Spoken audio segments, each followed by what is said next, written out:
Muy bien.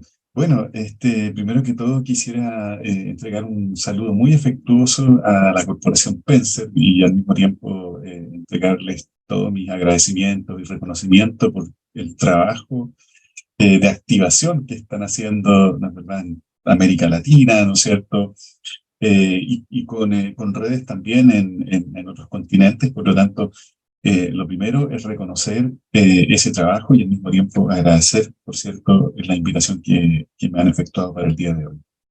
En segundo lugar, quisiera entregar un saludo muy cordial también a cada una y cada uno de los profesores y profesoras que hoy día está participando de esta actividad.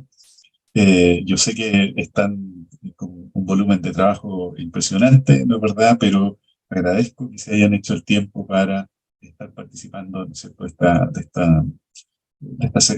este segundo día, ¿no es cierto? Esta es unidad número 2 que vamos a compartir el día de hoy.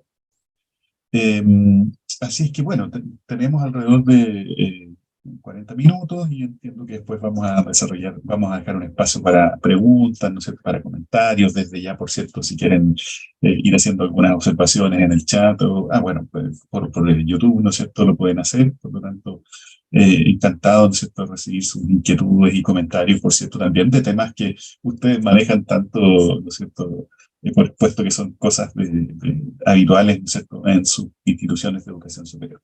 Bueno, yo quisiera compartirles una presentación muy breve para hacerlo un poco más gráfico, ¿no es cierto? De modo que les voy a pedir si hay alguien que me puede soplar, si es que se está viendo bien.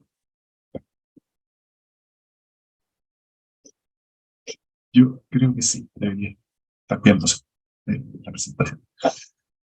Bueno, em, esta presentación la hemos denominado el mesocurrículum, ¿no es cierto?, en educación superior, ¿sí? Y vamos a compartir, ¿no es cierto?, algunos antecedentes yo diría, con un carácter muy práctico, sobre la base de la experiencia que hemos recogido, ¿no es cierto?, digamos, en la educación superior chilena, ¿no es cierto?, tanto de los aciertos como de los desaciertos, de modo que efectivamente esta actividad no se convierta en una de las cientos de actividades que hay sobre las cosas más teóricas o conceptuales, sino que efectivamente podamos tener espacio para conversar sobre cosas prácticas que ustedes y nosotros estamos haciendo en estos temas. Bien, bueno, entonces eh, yo quisiera concentrar la presentación sobre la base de estos tres grandes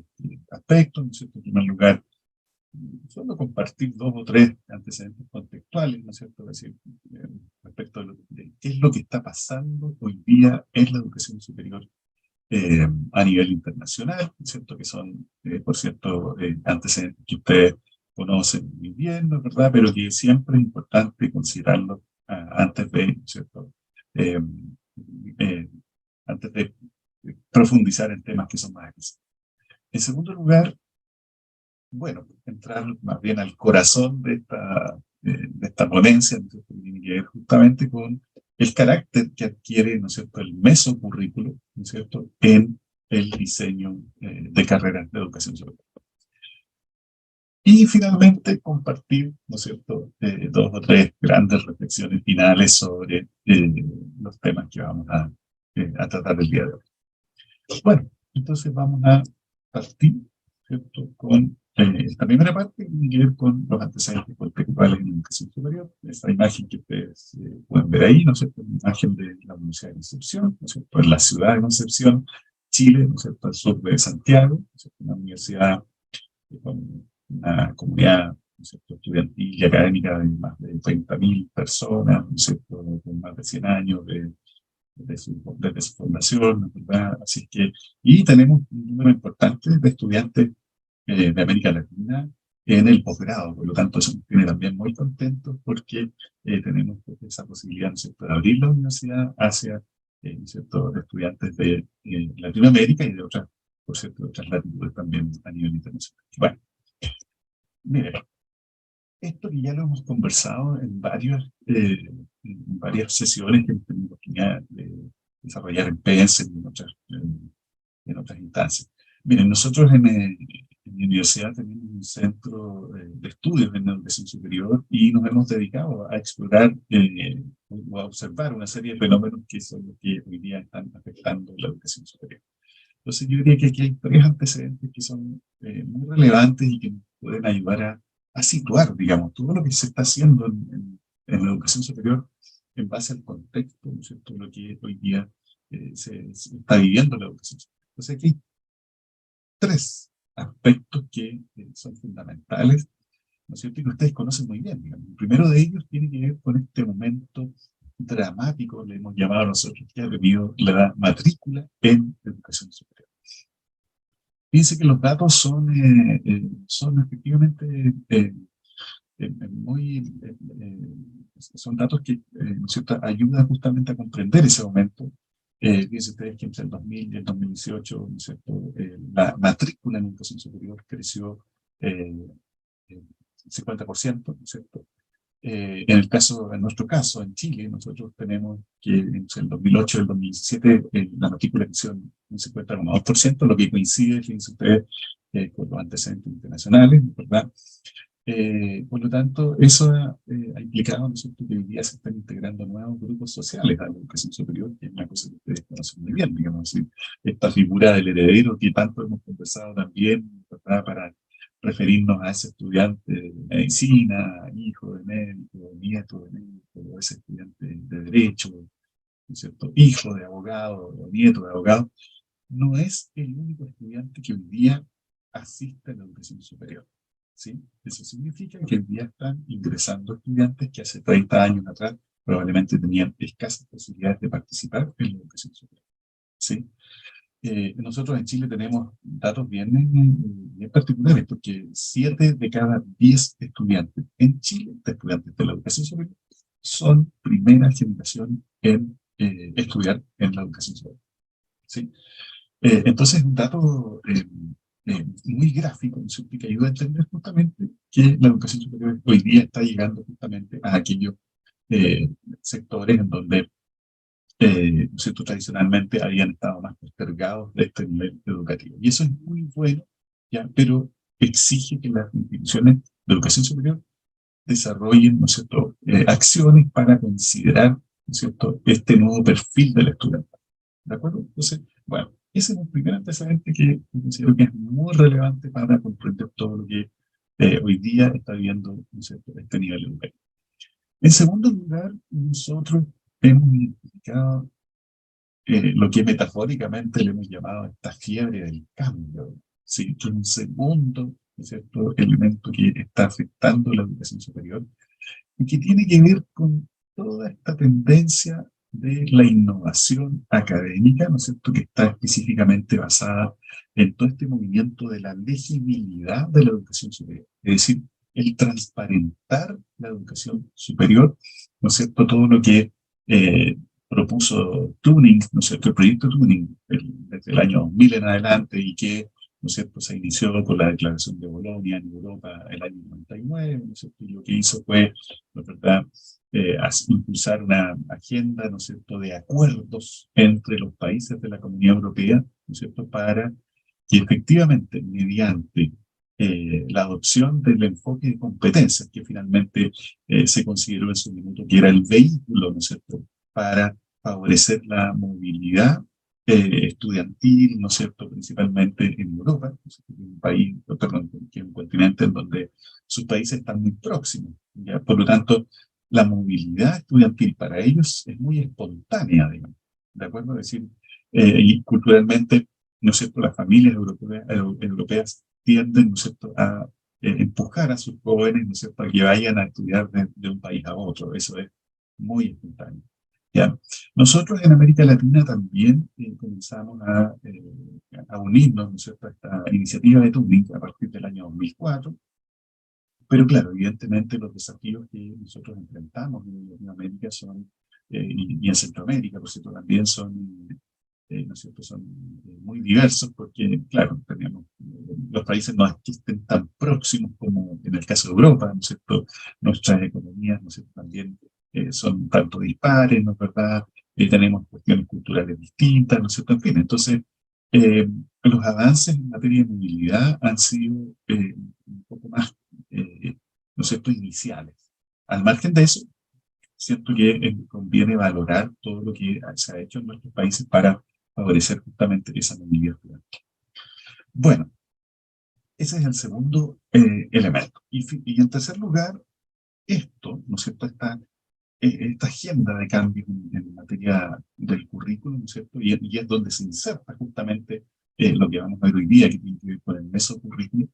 Eh, este antecedente se ha visto, ¿no es cierto?, acompañada de otro movimiento, ¿no es cierto?, que se denomina la profesionalización de la docencia en la educación superior.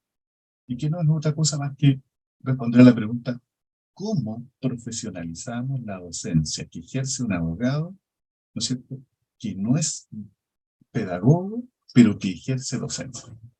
¿Cómo profesionalizamos la docencia de una ingeniera, ¿no es cierto?, que no es pedagoga, pero que ejerce docencia? ¿Cómo profesionalizamos la docencia de un médico, ¿no es cierto?, que no es pedagogo, pero que ejerce docencia? ¿De acuerdo? Entonces, todo este movimiento, ¿no es cierto?, de la profesionalización ha generado, ¿no es cierto?, que las universidades hoy día estén instalando unidades de desarrollo docente o de innovación docente, ¿no es cierto?, lo que ha venido acompañado, ¿no es cierto?, de acciones de capacitación docente, pero también de acompañamiento al aula, de seguimiento, ¿no es cierto?, en fin.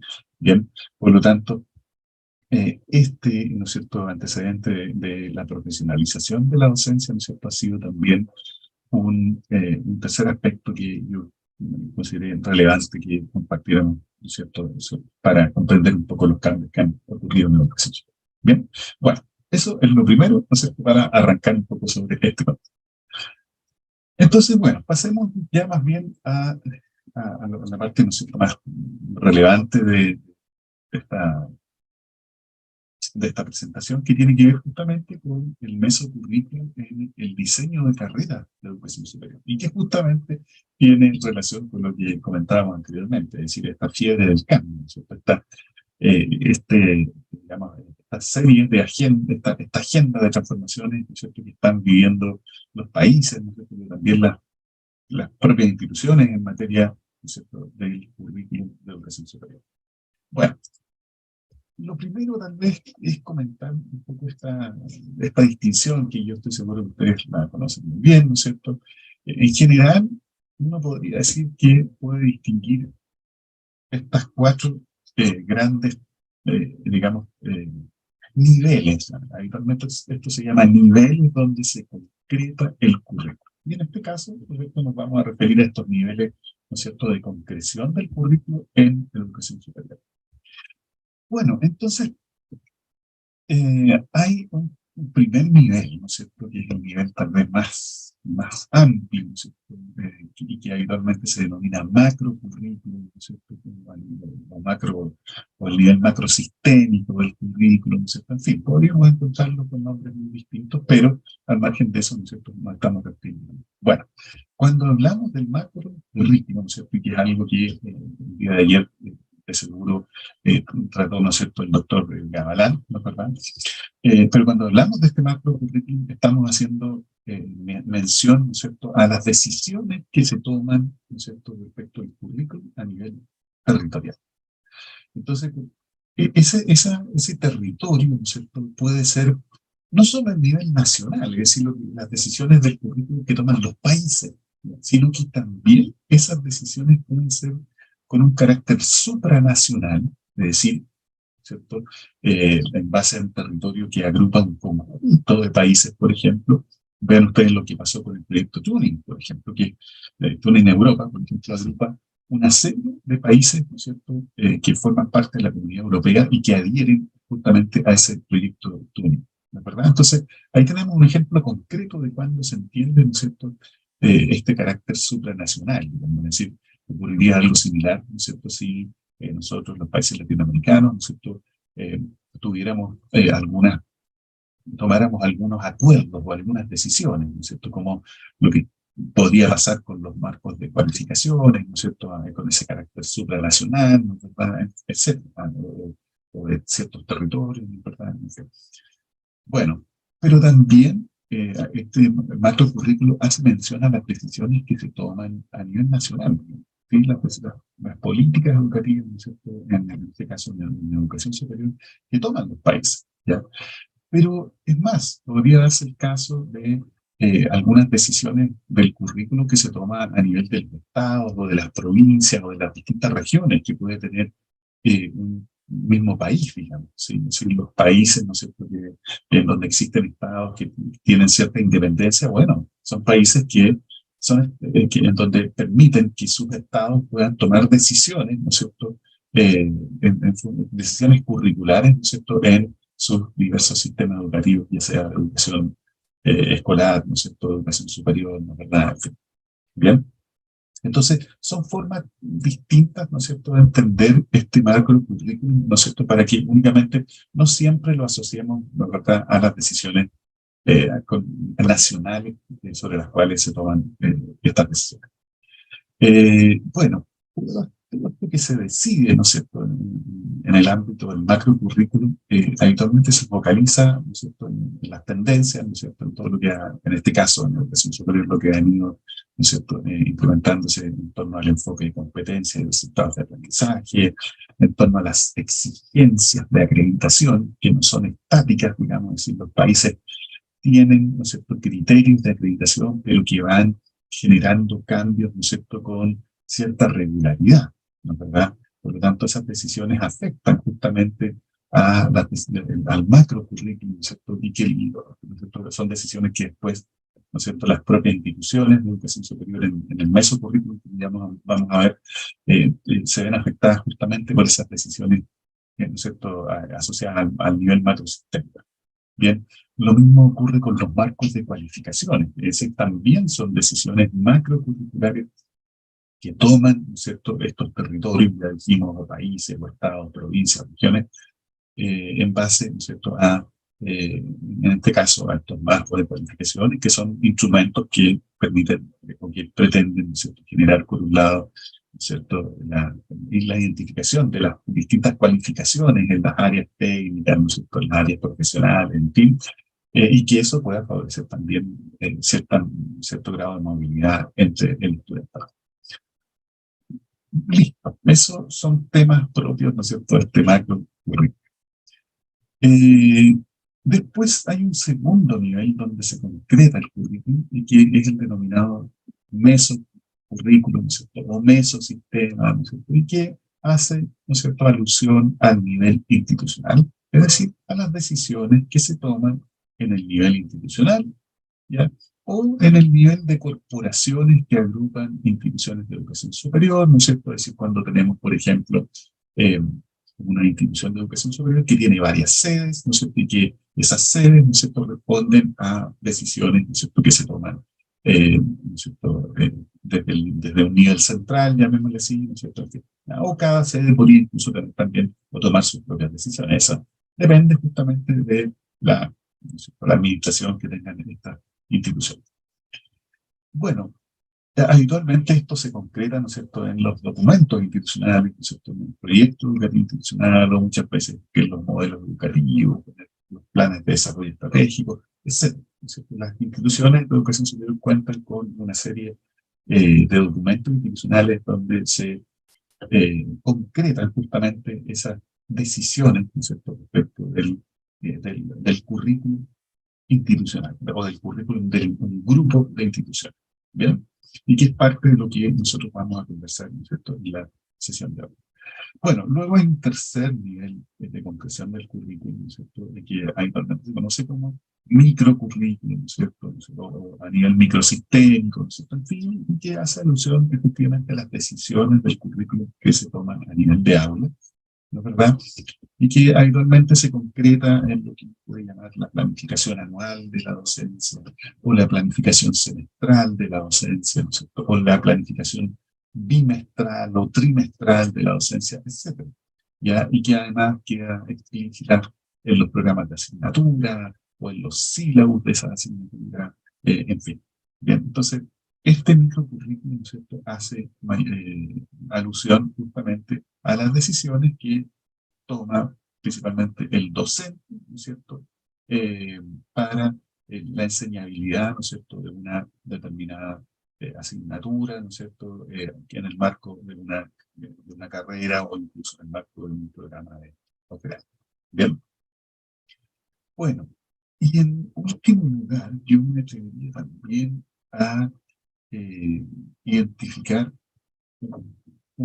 llamémoslo así, lo que podríamos llamar este diseño curricular individualizado, ¿ya? Y que lo hemos visto también en nuestras instituciones de educación superior para aquellas decisiones, ¿no es cierto?, que se toman para un estudiante o para un grupo específico de estudiantes, ¿ya? Probablemente esto sea mucho más evidente en la educación escolar, ¿no es cierto?, con toda esta, ¿no es cierto?, esta noción de inclusión, ¿no es cierto?, en donde las instituciones educativas están tomando, ¿no es cierto?, decisiones justamente para aquellos estudiantes que requieren algún tipo de adecuación, ¿no es cierto? Pero en educación superior también, el producto justamente de esta diversificación de los perfiles de ingreso del estudiantado, justamente nos estamos enfrentando, ¿no es cierto?, a que hoy día, ¿no es cierto?, existan estudiantes a los cuales es necesario adecuar, ¿no es cierto?, por ejemplo, las estrategias de enseñanza, ¿no es cierto? Es decir, por ejemplo, ¿ya?, si tenemos estudiantes en situación de discapacidad visual, por ejemplo, ¿ya?, alguna decisión tendré que tomar respecto a las estrategias de enseñanza con ese estudiante, o respecto a los materiales que voy a utilizar, o respecto a la forma de evaluar, ¿no es cierto?, a ese estudiante, etcétera, ¿ya? Entonces, por eso que muchas veces conviene, ¿no es cierto?, identificar, ¿no es cierto?, este último nivel de diseño curricular que le podemos denominar diseño individualizado. ¿De acuerdo? Bueno, pero nosotros vamos a poner hoy día atención, ¿no es cierto?, en algunas ideas de este segundo nivel de comprensión, que es el nivel mesocurricular, ¿no es cierto?, de comprensión. Entonces, bueno, miren, este mesocurrículum, ¿cierto? Y aquí vamos a hacer un poco el enganche con lo que nos presentó el doctor Gabalán el día de ayer, ¿no es cierto? Por la experiencia, ¿no es cierto? Sin ir a buscar lo que hay en los libros, ¿no es cierto?, lo que hay en las revistas, ¿no es cierto?, por la experiencia que uno ha tenido oportunidad de recoger justamente en todos estos procesos de diseño o rediseño curricular. El mesocurrículum habitualmente se ve alimentado por tres grandes fuentes, llamémoslas así. Bien. La primera de ellas tiene que ver con todo el marco normativo, de carácter legislativo, ¿no es cierto?, etcétera, que tienen los países, ¿no es cierto?, que tienen un conjunto de países, o que tienen los estados, ¿no es cierto? Eh, Muchas veces esos marcos normativos, ¿no es cierto?, son marcos específicos, por ejemplo, para algunas carreras, por ejemplo, las asociaciones profesionales o los colegios profesionales. Profesor Gonzalo, qué pena, es que se escucha un poco como entrecortado. Ah, perfecto. Eh, Déjeme ver. Ahora seguimos igual, ¿no? Eh, Creo que ya se oye un poco mejor. Ya, por favor, me avisan nada más si hay algo que se escucha bien, no sé. Creo, creo que sigue como un poco entrecortado. Ya.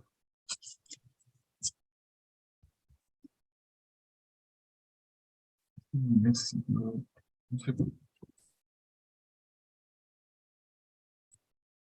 No sé si quizás es como el movimiento del micrófono al hablar o, o no lo tengo claro. Ya, no sé ahora si me escuchan un poco mejor. Sí, se escucha un poco mejor. Ya, de acuerdo. Les voy a pedir entonces que si hay algo que no se escuchará bien, por favor me avisan nomás para tratar de resolverlo lo más Se pronto escucha posible. ¿Ya? perfecto. Ya, perfecto. Muchísimas gracias.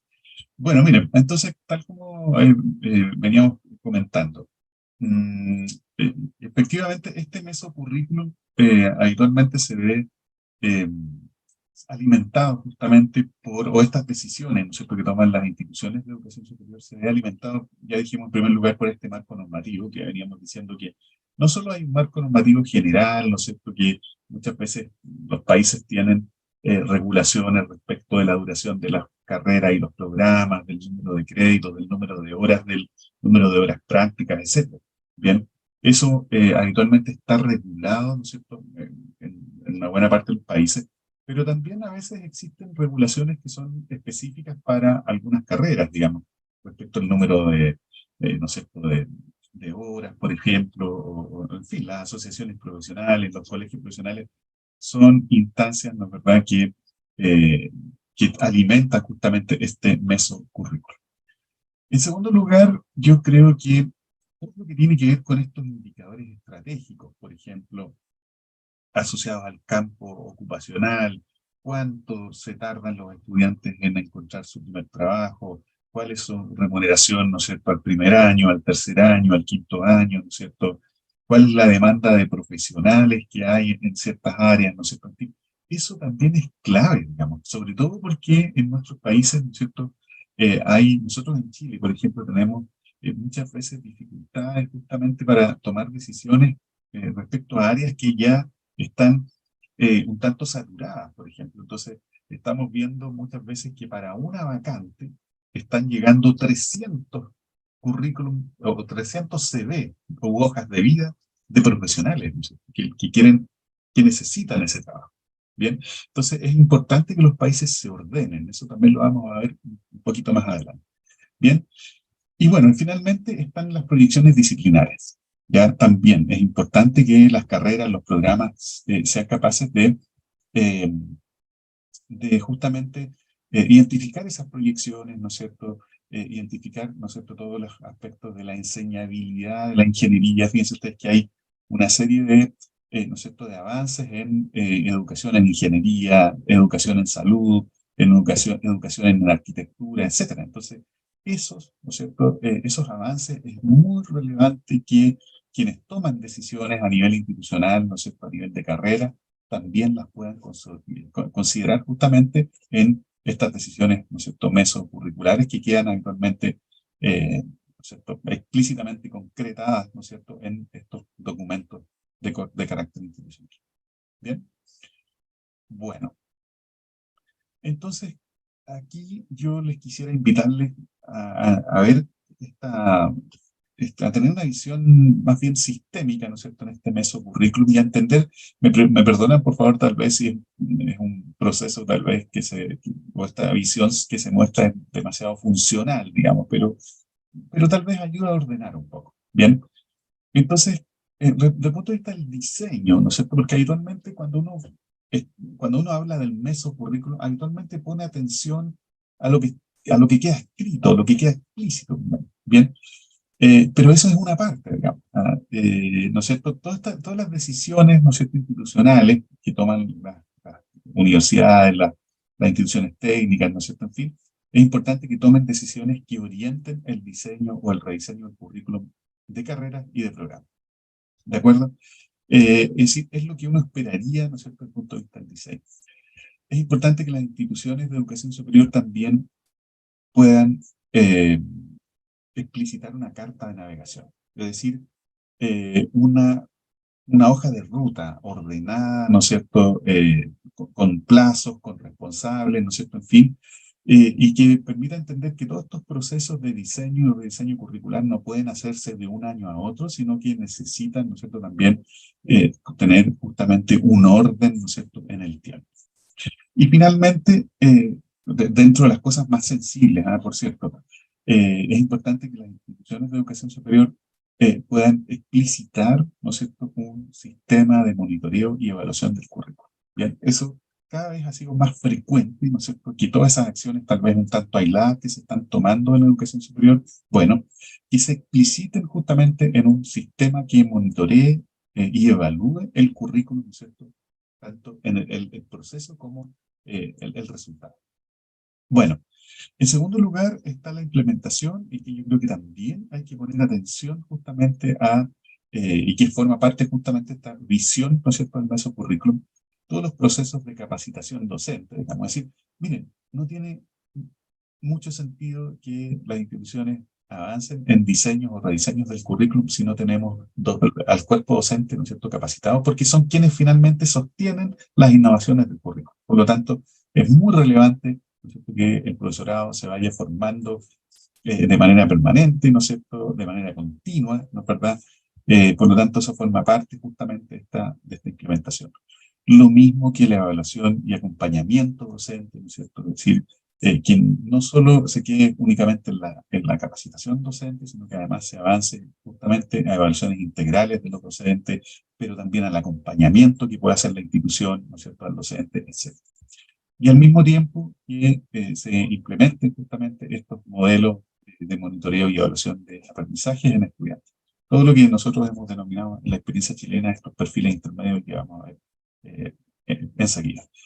Y respecto a la evaluación, ¿no es cierto? Claro, es importante, ¿no es cierto?, acceder justamente a indicadores de eficiencia terminal, ¿no es cierto?, respecto a los perfiles de egreso, ¿no es cierto?, pero al mismo tiempo las instituciones de educación superior tienen que generar evaluaciones del plan de estudios, ¿no es cierto?, por distintos agentes, digamos, por docentes, por los estudiantes, por empleadores, por egresados, ¿no es cierto? Y eso permite justamente acceder a una evaluación desde distintos agentes, ¿no es cierto?, que favorezca la toma de decisiones, la actualización de los planes de estudio, ¿no es cierto? Bueno, entonces esa visión, ¿no es cierto?, sistémica que comentábamos recientemente. Entonces, miren, aquí hay dos o tres cosas que son relevantes para comprender todo lo que estamos haciendo, ¿no es cierto?, en materia de educación superior. Miren, nosotros habitualmente yo quisiera invitarles aquí a que hiciéramos la distinción entre un perfil profesional, ¿no es cierto?, un perfil de egreso, ya, un perfil intermedio y un perfil de ingreso.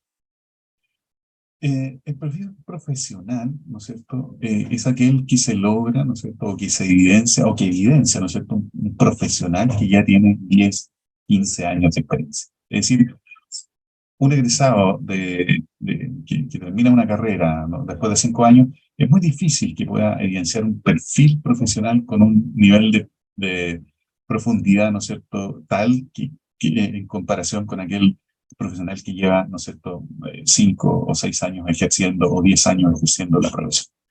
Entonces, por eso que es importante hacer la distinción entre el perfil de ingreso y el perfil profesional. Sí, ¿no es cierto?, en las universidades chilenas sí se considera este perfil profesional, ¿ya?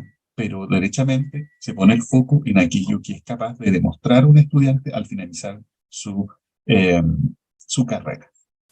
Entonces, este perfil de egreso, que no es más que un conjunto de competencias o un conjunto de resultados de aprendizaje que tiene que evidenciar un estudiante al final de su carrera.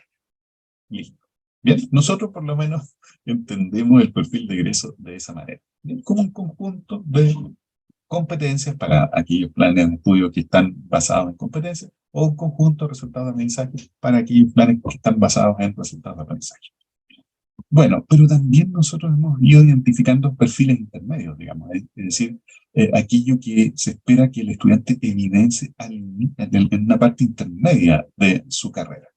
Bien, entonces esto nos ha permitido justamente acceder a evaluaciones, ¿no es cierto?, de estos perfiles intermedios de los estudiantes y, ¿no es cierto?, tomar decisiones con aquellos estudiantes que no están logrando este perfil intermedio, por ejemplo. Es decir, de modo que se tomen decisiones oportunas y no nos enfrentemos a ese estudiante que está en cuarto o quinto año y uno dice, bueno, ¿cómo está hoy día en cuarto o quinto año? ¿No es verdad? Entonces, estos perfiles intermedios, ¿no es cierto?, ayudan justamente a hacer evaluaciones oportunas de modo que ese estudiante, ¿no es cierto?, vaya avanzando con el logro, ¿no es cierto?, de esas competencias o resultados de aprendizaje que están explícitos, ¿no es cierto?, para este perfil. Bueno, y nosotros también hacemos mención a este perfil de ingreso, ¿no es verdad? Y que no es una mera declaración nomás, digamos, o sea, uno podría caer en eso, en que las universidades o las carreras declaren un perfil de ingreso y punto. ¿Ya? El perfil de ingreso ya tiene como propósito que la carrera identifique cuál es el conjunto, ¿no es cierto?, de competencias o de aprendizajes que son necesarias para que un estudiante inicie sus estudios universitarios. ¿Ya? Entonces, lo que tienen que hacer las carreras ahí es tomar decisiones. Es decir, si yo evalúo, ¿no es cierto?, al grupo de estudiantes de ingreso 2023 y me doy cuenta que el 30% no tiene o no cumple con ese perfil de ingreso, bueno, ¿qué cuáles son las decisiones que toman las instituciones para que ese 30% pueda justamente alcanzar ese perfil de ingreso, puesto que es el conjunto de aprendizajes que son claves para iniciar sus estudios. ¿De acuerdo? Entonces, eso es una forma justamente de dinamizar estos perfiles de ingreso y no entender que es una mera declaración, ¿no es cierto? Nada más. Bueno, es muy relevante todo esto para el diseño del currículum, ¿no es cierto? Pero también para las decisiones didácticas, es decir, las las carreras tienen que tomar decisiones respecto de la enseñabilidad dependiendo de las características de la disciplina. No es lo mismo enseñar ingeniería, ¿no es cierto?, que enseñar en carreras de la salud, que enseñar en humanidades, ¿no es cierto? En fin, por lo tanto, las decisiones son distintas y las decisiones del punto de vista evaluativo son exactamente también, son diversas en función de esas disciplinas. Por eso es tan relevante, ¿no es cierto?, que en este caso se tomen esas decisiones. ¿De acuerdo? Bueno, y claro, ¿no? Esto de la educación continua o educación continuada, que se llama a veces, es muy importante. O sea, las universidades tienen que ofrecer espacios de educación continua para que permitan que este estudiante de quinto año pueda alcanzar ese perfil profesional, digamos, de un profesional ya experto en no es cierto?, en su disciplina. Por lo tanto, esa educación continua es muy relevante. Entonces, el llamado, yo sé que son universidades, ¿no es cierto?, eh, ofrecen educación continua permanente, ¿no es cierto?, pero es importante justamente que eso no se pierda de vista para efectos, ¿no es cierto?, de lo que puede ofrecer la universidad de aquí en adelante. Bueno, entonces aquí esto está visto de otro punto de vista nada más, ya, pero es exactamente lo mismo. Miren, aquí está el perfil profesional, ¿no es cierto? Ya, aquí está el perfil de egreso, ¿sí? Que el perfil de egreso no es más que un conjunto de competencias que debe evidenciar el estudiante al final de su carrera. Y punto. ¿Cuántas competencias? Bueno, 8, 10, 12, pero no 58. ¿Sí? Entonces tiene que ser un conjunto reducido que represente las macro competencias que toma o que debe evidenciar un egresado al final de su carrera. Aquí está este perfil intermedio, que no es más que un conjunto de competencias que debe evidenciar el estudiante en la parte central de su carrera, en un nivel intermedio de esas competencias, y también está este perfil inicial que se define, ¿no es cierto?, de la forma que está ahí. Esto representa las asignaturas, el año 1, el año 2, ¿no es cierto?, año 3, año 4, año 5, ¿no es verdad? Y estas son, nosotros en Chile hay esta tendencia de que los planes de estudio consideren estas asignaturas integradoras, ¿no es cierto? Es decir, que son asignaturas que integran aquellos aprendizajes de este año 1 y este año 2, ¿no es cierto? O incluso a veces hay carreras que tienen asignaturas integradoras todos los años, ¿no es cierto? En fin, esas decisiones dependen de las propias instituciones, ¿no es verdad? Y forman parte de decisiones, ¿no es cierto?, propias del método curricular. Y entonces, este perfil inicial, que es distinto al perfil de ingreso, ¿no es cierto?, aquí para efectos de lo que estamos viendo aquí, este perfil inicial, que son aquellas grandes competencias, ¿no es cierto?, que uno quisiera evidenciar en el estudiante, ¿cierto?, en un nivel inicial, ¿no? O sea, en el primer y segundo año, son las que dan origen a estas asignaturas, digamos. O sea, este conjunto de competencias en un nivel inicial da origen a esta asignatura. Lo mismo este perfil intermedio, ya que está declarado como un conjunto de competencias, ¿no es cierto?, en un determinado nivel, que en este caso un nivel intermedio, da origen a este conjunto de asignaturas, y el perfil de egreso, ¿no es cierto?, uno esperaría que las carreras, ¿no es cierto?, cuenten con una actividad, llamémosla así, de habilitación profesional, que puede ser una práctica, que puede ser un internado, que puede ser un proyecto, etcétera, en donde el estudiante evidencie, ¿no es cierto?, las competencias que ha tenido oportunidad de desarrollar durante su formación en un contexto real. Esta actividad de habilitación tiene que ser en un contexto real. ¿De acuerdo? Entonces, bueno, esto, ¿no es cierto?, es un esquema que representa justamente lo que habíamos conversado de los perfiles, ¿no es cierto?, de profesional, de egreso, intermedio, ¿no es cierto?, etcétera. Bien. Bueno, y para llegar, ¿no es cierto?, a dos o tres reflexiones finales que yo quisiera compartir con ustedes. Miren, eh, eh, dos o tres cosas que son importantes. La motivación que tiene el estudiantado para avanzar en sus en sus carreras, ¿no es cierto? Habitualmente se ve alimentada de las metas. Es decir, por eso es tan importante que el estudiantado tenga un proyecto de vida claro. Porque ese proyecto de vida les empuja, les motiva a salir adelante, les motiva a continuar, les motiva digamos, a tolerar el fracaso y a entender que se pueden equivocar, por cierto.